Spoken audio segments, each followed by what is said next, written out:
The guy next to me is part of elite company. He once donned the UCLA basketball uniform, Prince Ali, and I'm in awe, Prince, and I'm Bryan Fenley. I'm in awe of how crisp and clear your picture is. If that's a cell phone, that must be like the iPhone 20, because I have a laptop and it is nowhere near as clear as what you're working with over there. You know what it is, man? These new iPhones, they make the cameras amazing. So, yeah, man. Get your iPhone, Bryan.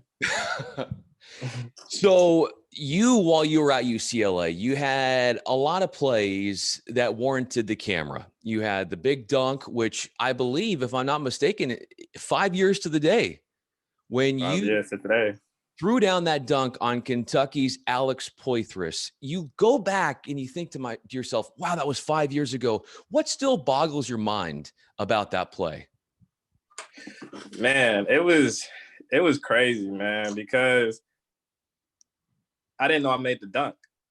Really? So I didn't know I made the dunk. So I remember, I want to say Bryce passed the ball, and I don't know, like I went down the middle, and like it was just like a free lane. And in college, that's not normal, just having like a free lane to the rim like that.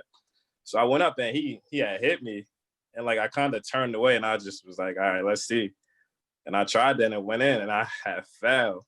And the reason why I knew I dunked it, I remember, because I was on the floor and I looked up. One, you could hear the crowd, but when you in that moment, like, it's like, what just happened? I didn't know if it was like a oh or like a chair, like it was like, oh, that was a crazy attempt.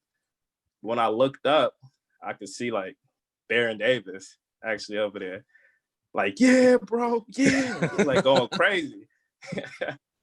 And then Tony picked me up, and that's when I realized what had happened. And it was just a crazy moment, man. Tony Parker? Yes, Tony What Parker. did he tell you? Because he's a funny guy and he says a whole lot of unique things on the court, off the court. Man. He is a jokester of all jokesters. Jokester. It's my guy.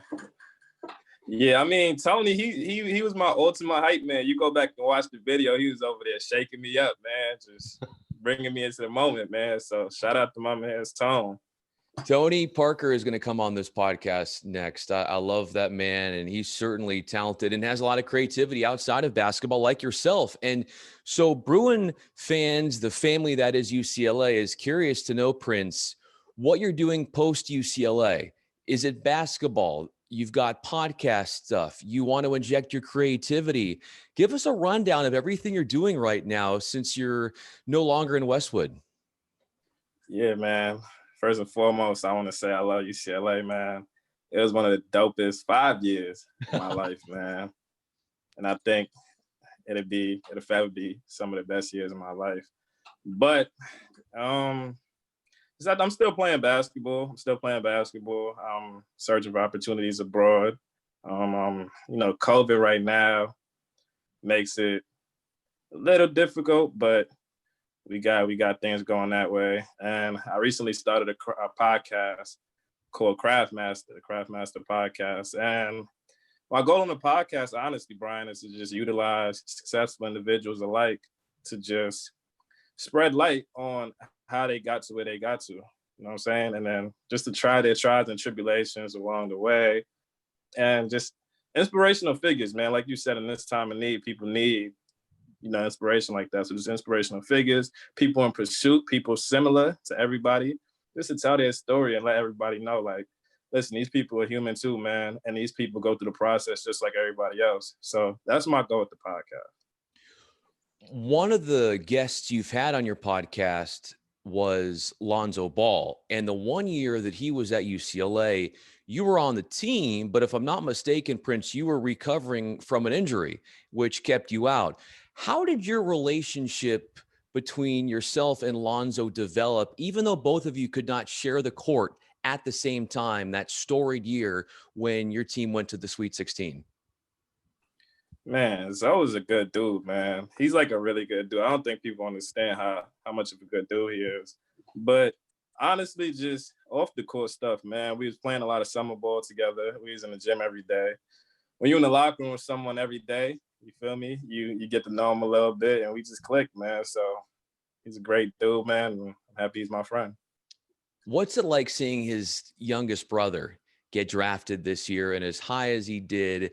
When was the first time you had an interaction with LaMelo and to see what he's become today as a player? I mean, when Zoe came to UCLA, it's actually crazy seeing it because I remember he used to be at all the games, so just seeing I remember Zoe used to always say, like, this kid is it, man. Like, just wait till the young one grow up, wait till the youngest one grow up, man. And just to see how he did it, like, it's dope, man. For real. Just, he went overseas, he did it his way. And we literally, me and Zoe was just talking about that on my podcast. Just the way he did it, they ended up at the same point, but the way they both did it was so totally different. So we was literally just talking about that. So just to see that is dope, man. And Jello just signed a contract too. Saw that. Detroit, man. So shout out to them. All three of them up there now. So I want to see them do great things, man. Great people. No question about it. Prince Ali is with us, UCLA former basketball star. I'm Bryan Fenley. By the way, follow Prince on Instagram, on Twitter. Instagram, it's Prince Ali. You can find his podcast information. He's got the blue check mark. It's easy to find. So he's a big deal. I'm on Twitter at Bryan Fenley. And Prince, you spoke about the hype around the Ball family. How about the hype around you? When you were in high school and you were trying to figure out where you were going to play basketball in college?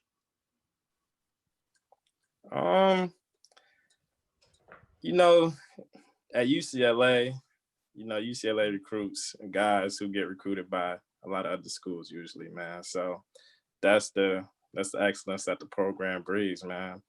But what stuck out to me about UCLA was not only just the tradition and the history, but just the alumni base, just the people you can meet there, the people who you're going to school with, and people who could potentially be the futures of our world.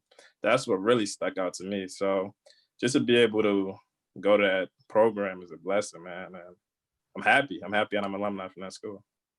When do you think, Prince, was the peak of your career at UCLA? What year, what season were you in where you felt that you played your best ball in a Bruin uniform? Probably my year right after the surgery.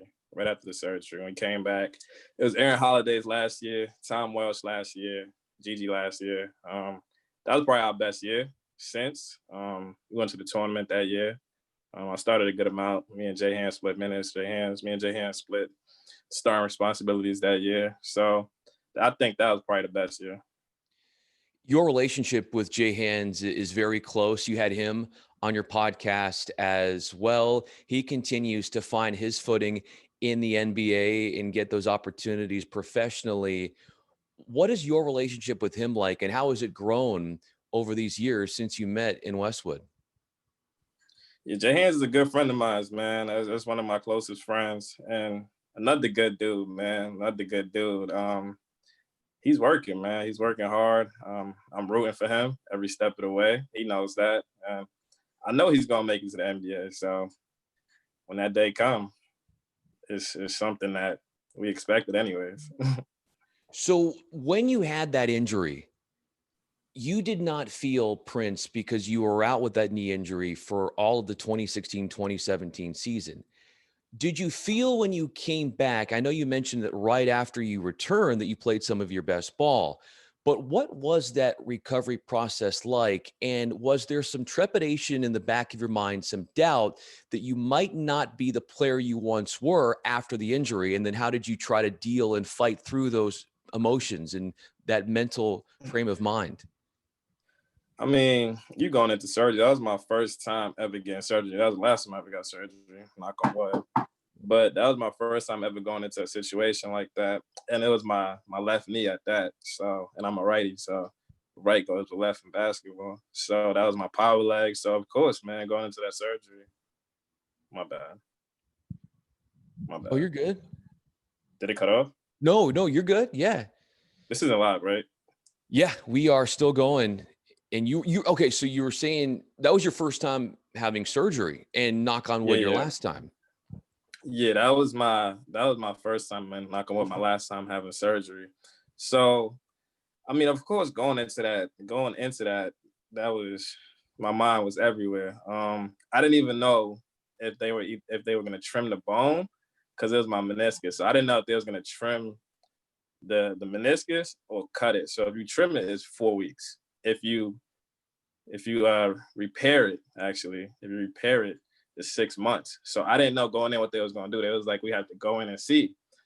So I went in thinking 4 weeks. I was like, man, there's no way. And then when I came out, they said they repaired it. It was 6 months, so you're gonna miss the season. So I mean, after that, there was nothing you could really do. So I woke up about the surgery, spoke to Shane, got the game plan, and we just grinded, man. Shout out to Shane Bezedik. He was dope in that entire process, man. He made it real easy. So it was just a mindset, man. And when I got back, it was good. So shout out to Dr. McAllister. He's the one who did the surgery, and it doesn't even feel like it's there anymore. Wow. UCLA, they have the best doctors. You said it, the best in whatever industry, and you surround yourself with those people, and you're destined to succeed and have success and see good things happen. How would you quantify, Prince, the 5 years of your career in Westwood? You start, you are injured, you come back. If somebody were to say, Prince, give me a paragraph description of from start to finish your career, the highs and the lows, what would you say? There's highs and lows. Going through a basketball season in college, and a lot happened while I was there, man. A lot happened. I mean, 3 coaches. We went to China and whatever happened there. Just so many things happened in between. So I think it was more so up and down. I'll be honest, it was an up and down career, but I love my time there, and I'm appreciative for being at that university in the first place. Like you said, it's a legendary program, man. It's legendary players, legendary faces. So you in the presence of greatness, legendary people all over you. So you in the presence of greatness all day. So you couldn't ask for anything better. So sure, there was ups and downs, but at the end of the day, I'm grateful and I'm appreciative of UCLA. What was the difference being in a huddle during a timeout? Steve Alford, Mick Cronin, what's different about their coaching styles? I mean, they both fiery, man. But Coach Cronin, they both fiery, man. But they every coach is trying to get the same message across, man. I mean, sometimes the approach is a little different, but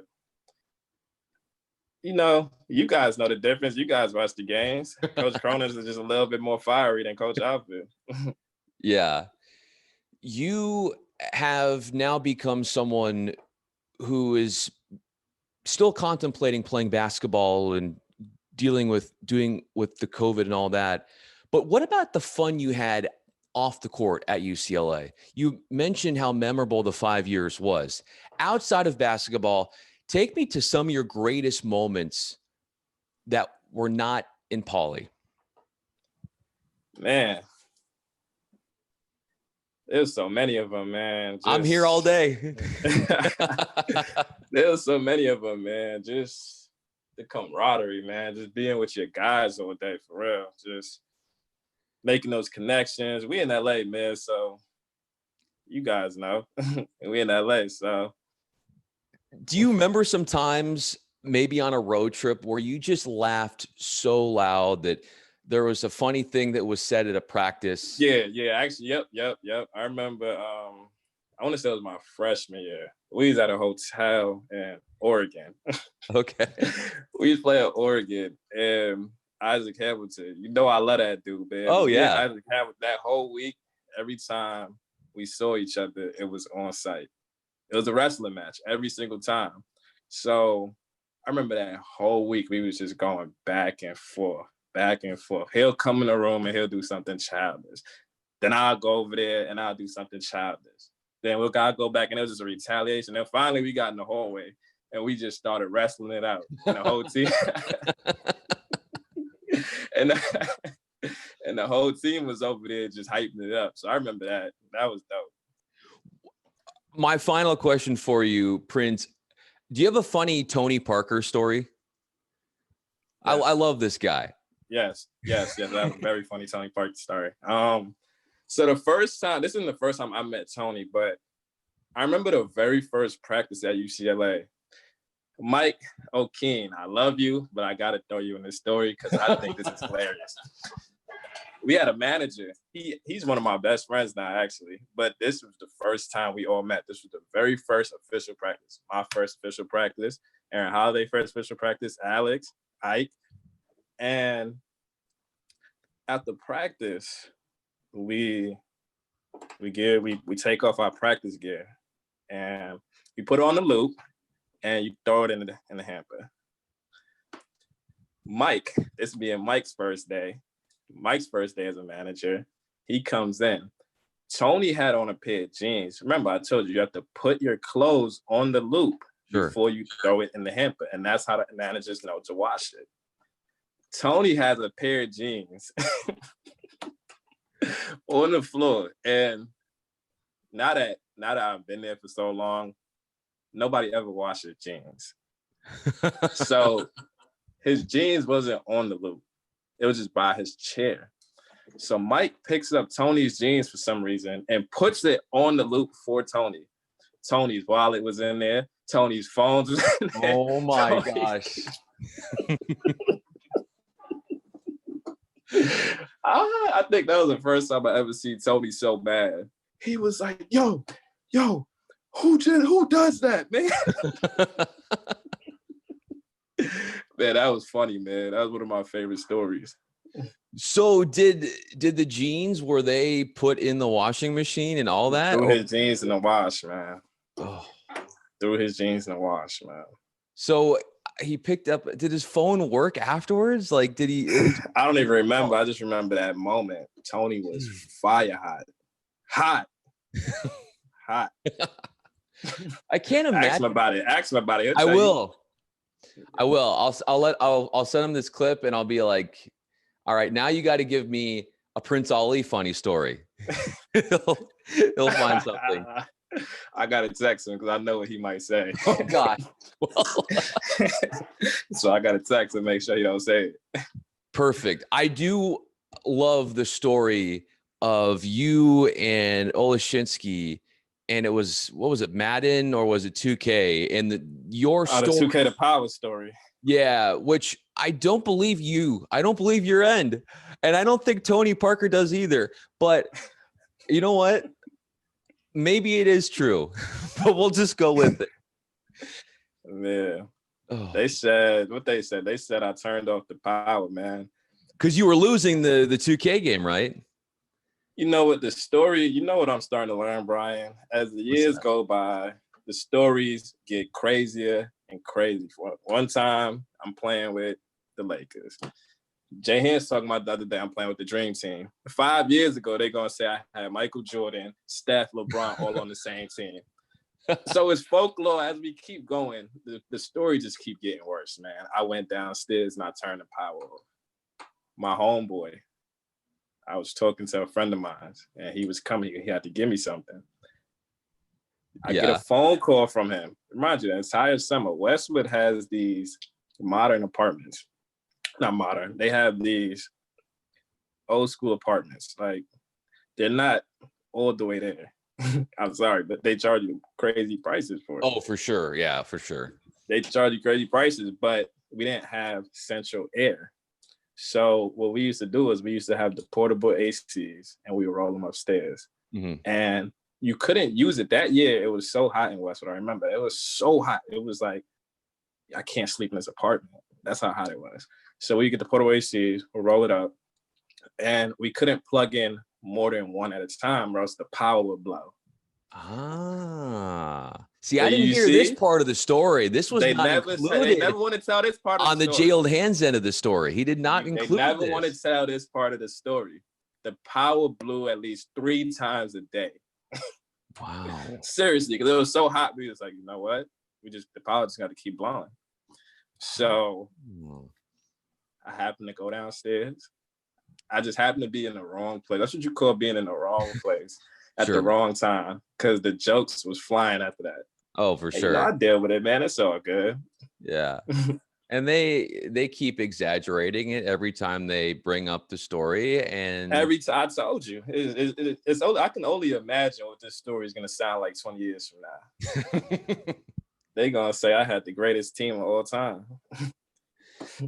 Prince Ali, one of the greatest to wear that UCLA uniform when I was, and I continue to be able to work for the Bruins and do the coaches show. It was so much fun watching you. And it's cool to see that you're using your talents in interviewing, because I think you really do have a neat skill set. You're really good at storytelling.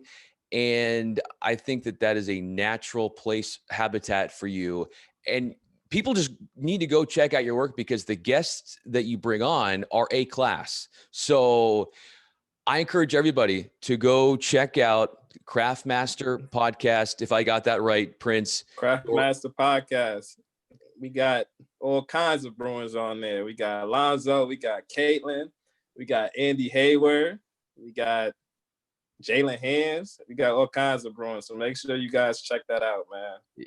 And many more after that. And yeah, Kalen Ohashi, and just wait, he is just going to continue to build his base. Prince Ali, I'm Bryan Fenley. Thanks for doing this, man. Really fun to catch up. Great to hear you're doing okay. You're hanging out with some of your family. I know you're in DC. We miss you out here. And when COVID ends, would love to see you again in Westwood, hanging out and reminiscing in good old times. Thank you, Brian. I appreciate you having me.